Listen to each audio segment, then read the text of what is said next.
Salam, salut, moi c'est Camille. En 2015, je suis partie avec mes deux enfants à Tanger au Maroc pour m'y installer. Et en 2021, nous avons fait l'acquisition d'un camping-car pour vivre à l'année dedans. Donc si tu souhaites embarquer avec nous dans l'aventure, abonne-toi à la chaîne.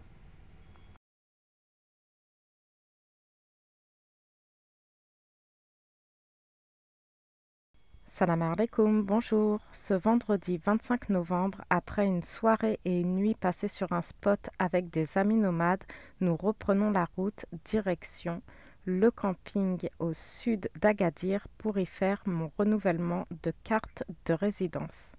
Mais le samedi matin, j'apprends que ma grand-mère est décédée à 2800 km d'où nous sommes, qui elle est en France.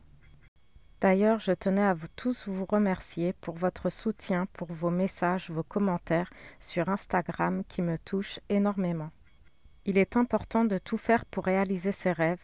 Pour certaines personnes, ça va être de construire une grande famille, d'acheter une maison, etc. Pour d'autres, ça va être de monter les échelons dans son travail. Personnellement, j'ai pas cette vision et pour moi, j'ai besoin de me sentir libre, vivre où je veux, découvrir le monde, mais donc ça me fait m'éloigner de ma famille et de ma région, de la France où elle se trouve. Ce n'est pas donné à tout le monde d'être seul loin de ses proches, mais ce n'est pas parce qu'on est seul qu'on se sent seul. J'aime ma famille et passer du temps avec eux, mais rester toute ma vie dans la même région, ce n'est pas vraiment mon but dans ma vie et ce n'est pas ce qui m'épanouirait.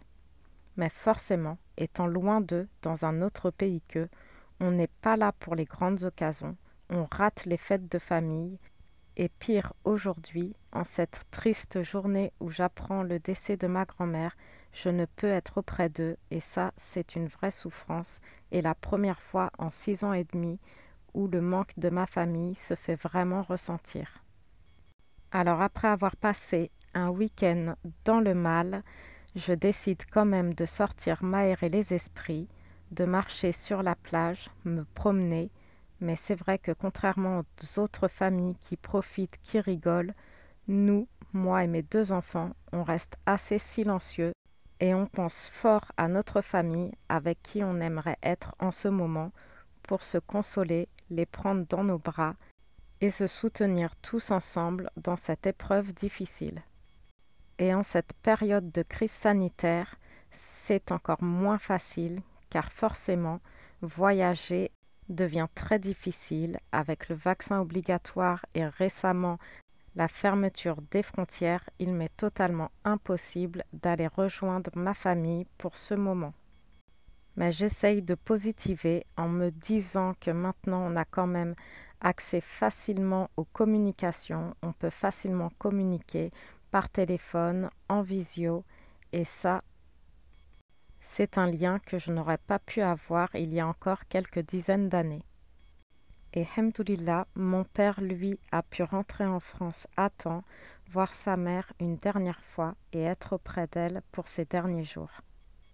Car quelques jours seulement après, on apprenait la fermeture des frontières avec la France et encore une journée après, la fermeture des frontières avec le monde entier pour le Maroc, qui est pour 2 semaines minimum. On attend de savoir la suite, l'évolution en France et de savoir quand est-ce que les frontières vont réouvrir pour que mon père puisse revenir puisqu'il a laissé ici au Maroc son véhicule et le véhicule a le droit à encore 3 mois sur le territoire marocain. Donc on espère vraiment que les frontières vont réouvrir d'ici là.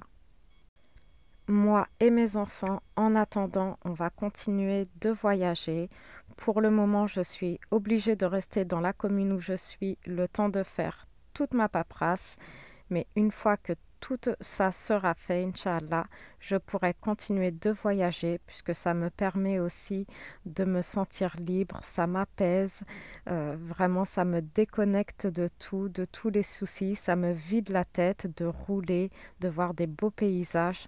Donc j'ai hâte de pouvoir reprendre la route dans quelques jours, Inch'Allah. Donc, j'ai rien de prévu, c'est toujours un peu à l'improviste, un peu sur les envies du moment, mais en tout cas, ce qui est sûr, c'est que je changerai de région, puisque dans la région d'Agadir, c'est vrai qu'on a beaucoup vu, pas tout, mais beaucoup, les plus belles choses à voir. Donc, je vous emmènerai dans les prochaines vidéos dans une autre région. En tout cas, encore merci à tous pour votre soutien. Merci aussi pour votre soutien financier sur le site CotisUp avec le lien qui est juste en dessous de la vidéo. Ça me touche énormément et ça m'est d'une grande aide étant seule avec les enfants. Et si vous avez aimé cette vidéo, j'espère que les prochaines seront beaucoup plus joyeuses. Mais n'hésitez pas à liker, à commenter et à partager. Ça fait toujours plaisir et ça me permet d'avoir les vidéos, la chaîne en YouTube qui est mieux référencée. Vous pouvez aussi me suivre et m'écrire sur mon compte Instagram, le compte du même nom que la chaîne, Kamaso Family, où vous pouvez me poser des questions en message privé, j'y répondrai avec plaisir et vous pouvez me suivre quotidiennement puisque j'essaye de publier quotidiennement des stories sur Instagram.